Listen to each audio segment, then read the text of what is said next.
all of this, when it comes to talking about making disciples, it's not about individual followers of Jesus, just on their own, lone rangers making disciples.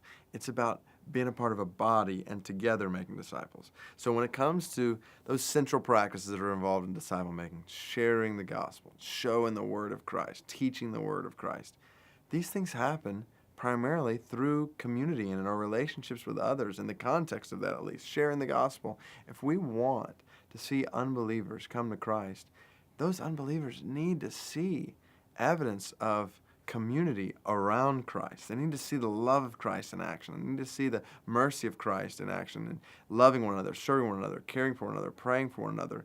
The church then becomes what Francis Schaeffer called an apologetic for the gospel, where the church becomes a picture that, especially for hardened hearts of unbelievers, softens their hearts toward the goodness of Christ in the community of faith.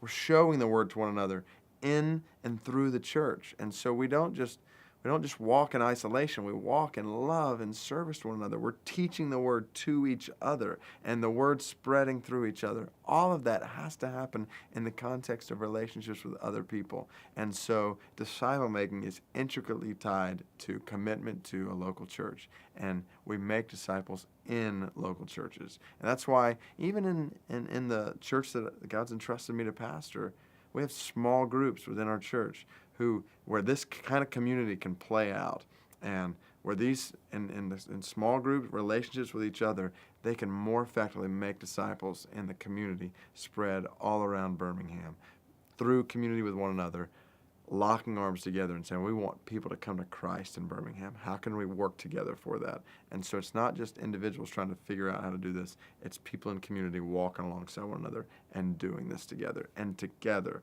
we'll be a part of the accomplishment of the Great Commission.